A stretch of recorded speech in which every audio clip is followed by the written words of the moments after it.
So this is really fitting, actually, that I'm kind of doing this because Steve, who's kind of going to be the subject of who I'm talking about, or of what I'm talking about, actually was a person who kept a chronicle of his own life. And he, as a result, he had all of these cassette tapes because, of course, he was 47 when he died in 1995. So he had all these cassette tapes, many of which had his musings, or a lot of them were rantings, and often they were, you know, just any kind of, you know, they were kind of pot-induced or acid-induced. I don't know if he did much acid, but anyway.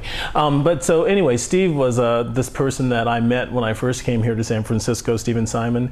He was a teacher, he was a professor at the City College of San Francisco, and I used to go to the City College to practice. I'm a singer, and so I used to go to the City College to practice. And one day he was there and he mistook me for one of the teachers, and he had a proclivity for black men, and so he started kind of hitting on me. And at that particular time, I was not necessarily having a job and in kind of a difficult state, and so he took me back to his house, and nothing sexual happened. Nothing sexual ever happened, but nothing happened. And so, but he and his roommate kind of met me, and he said, well, if you're really in a bad situation, we have an extra room here. And so a few months later, I ended up moving into that extra room. And I used to always call Steve my San Francisco mother, because he really, really loved me, really took care of me. I was really kind of the apple of his eye. And while I was there, while I was living with him the first time, we had talked kind of about how much longer he was going to live, and whether or not, you know, who would be there to kind of take care of him at the time that it happened. And so I thought, okay, well, that will be me more than likely. We had really kind of created a strong bond, and he was really, really dedicated to me. And so it was no problem. So the roommate and I did not get along, and so Steve got sicker and went to live with his brother, and then I left that house and went to live with a good friend of mine, and then moved into my own apartment. And then just as things were kind of not going so well with my own apartment, about a year later, Steve calls and says, okay, I'm moving back to my house, and I'm moving back to the house, and it's time for you to come back and to you know, go do your vow. So I did. And I moved back in with him in May of '94. And May of '94, and so that really started. That was the first time. I mean, I was youngish. I was 27. So that was, and actually during that same time, my father died. So this was kind of a really major kind of turning point time. It was Saturn return as well. So really, really kind of a strange time. And actually, it was an interesting time because I was working in a sex club that had been a sex club that had been a funeral parlor, and here I was, you know, taking care of somebody that was, you know, that was dying, and at the same time kind of being a sex worker. It was just kind of all this weird sex, death, you know, Thanatos, Eros thing that was coming together here. That was the time that you know, I was around 27 years old, and you know, I wasn't really as into cooking as I am now. I wasn't as into like what it meant to take care of somebody, or what it, you know, just all of those things. It was just kind of my first time really doing any of that kind of thing. And Steve got worse and worse. He had a really strong spirit for staying, but he got worse and worse. And I really made, there was a lot of stuff that he kind of needed to get taken care of and done before he could leave. And we had a very interesting experience as a result of Kaiser Permanente. So he went into the Kaiser Permanente hospital twice, and both times they almost killed him as a result of malpractice. And the first time it looked like it was going to be, it was in September of '94, so it looked like it was going to be the end. It looked like it was going to be over. And I went into Steve's room, and you know, I look at him, and it looks like, you know, he's one step away from death. And so I'm kind of gathering his things and everything, and I go into another room. This kind of social worker says, well, why don't you go into another room and I'll be there in a second. And so while I'm in the other room, I start talking to Steve. I say, okay, Steve, if you're going to die right now, this is fine, you know, but can you give me some kind of sign? Just kind of let me know if this is the time. If not, I'll expect you, you know, they say you're supposed to be coming home on Wednesday. It doesn't look like it, so I really kind of need to know something. So I go there, I talk to the guy, I talk to the social worker, and then I come back into Steve's room. And I'm kind of gathering more stuff, and I'm about to leave, and all of a sudden Steve comes out of his kind of unconscious stupor. And he's like, hey, kid. And I'm like, oh, Steve. I'm like, hi, because I'm coming. I'm like, what? He goes, I'm coming home. I said, what are you talking? I said, well, are you talking about the question I asked you? He goes, yes. He goes, I'm coming home. I said, well, then I will expect to see you on Wednesday. And he came home on Wednesday. So there was all of this incredible magic that was kind of around this death. And I would like to say to anybody who's watching this, that it's not the moment of death that is the issue, it's the process of death that is what is really, is what we grieve over, is what we experience our loss over, is what we cut our ties, what we deal with our karma, our bullshit, etc. And that was the most interesting aspect of actually doing this for me, was seeing how organic the death process really was from a physical biological standpoint, and also seeing how the slate had to be cleared or not, whether the slate would be cleared or not in certain areas of his life. And there were certain areas that he was just going to stick to, he was going to stick to, and it wasn't until he got over them that he went. And the last little story, I guess, that I could tell, because I mean, I've had all sorts of interesting kind of supernatural experiences. I have a good friend from Washington who came to visit me, and he and I have always experienced, he's my brother in phenomenon, I call him, and he came over and we were hanging out and we were talking over all of this stuff that I was doing with Steve, and we were inside this car, and all of a sudden the car was filled with this smell of a really, really intense smell of flowers. And I mean, just over and over, I was just having the weirdest kind of experiences as I was kind of dealing with, as I was being a psychopomp for this person. And that really is kind of where I was, in the realm of the psychopomp, and straddling both places. And it was an honor to be able to do that with somebody who loved me. So part of the thing that this really showed me at the time was how it was my first kind of confrontation with my own efficiency, because I had never had to manage anybody else's affairs. I had never had to take care of anyone else's affairs. And so in this capacity as caregiver, you end up taking on more. You become like Mussolini. You centralize more and more of the force. You centralize more and more of the power, and before you know it, you have pretty much all of it. And then, of course, all the parental-child type dynamics that come up as well. And certainly, when people are sick, all that kind of infantile behavior comes up as well. And so we had a lot of dealing with parental-child issues, and that's going to definitely come up. And you have to make sure that your boundaries are really set, and that person doesn't get to terrorize you with their tantrums, with their infantile tantrums, because they're going to happen.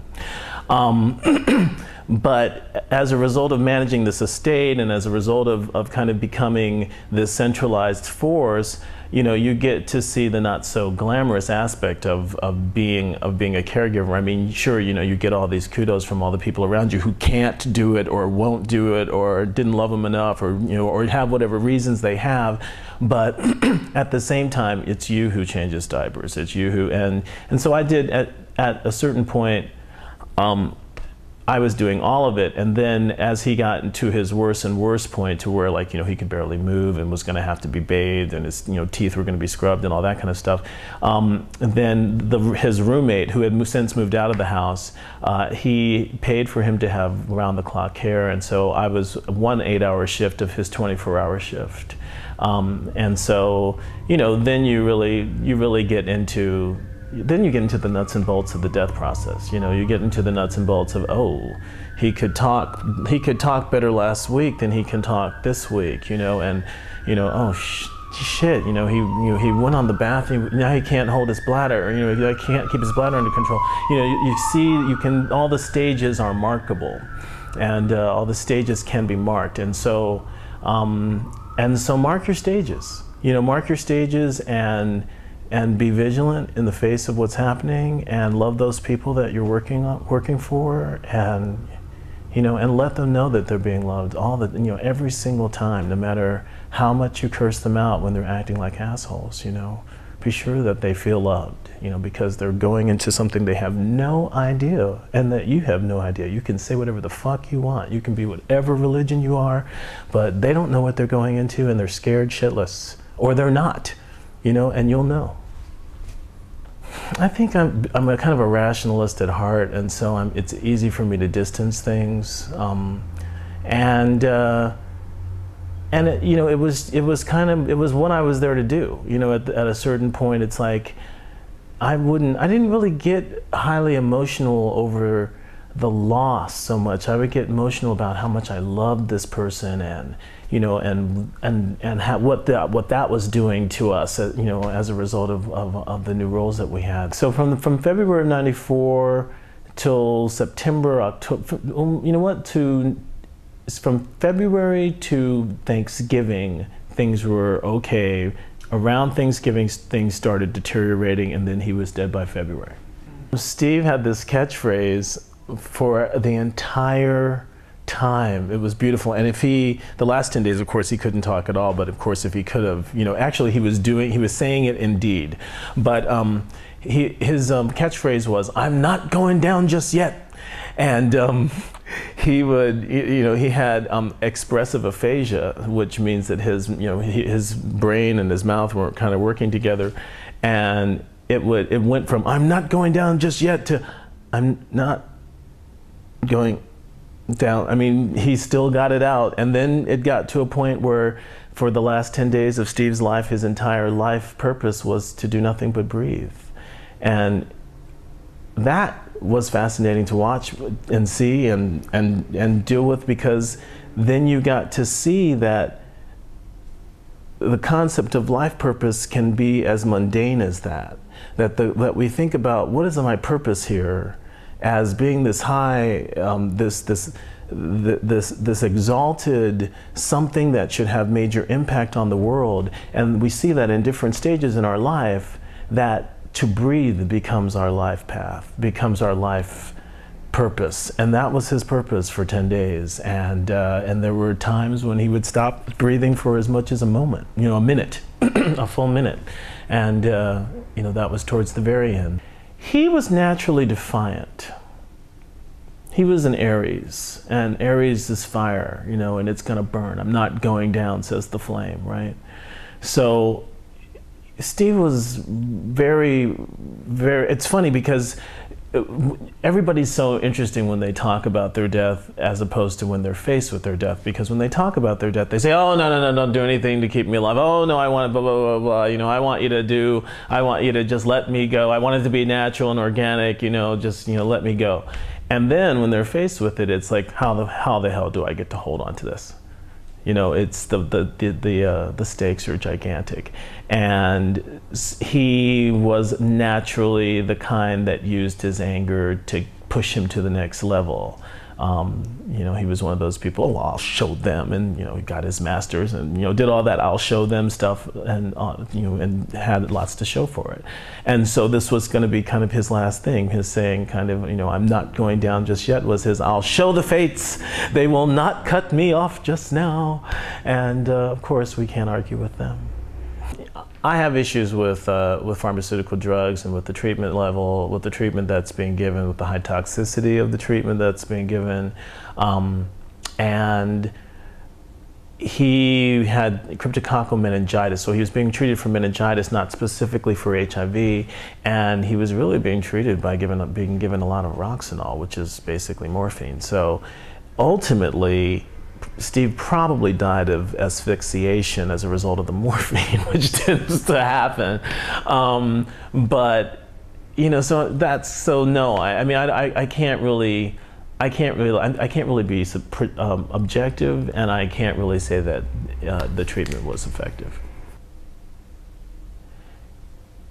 Keep having sex, you know.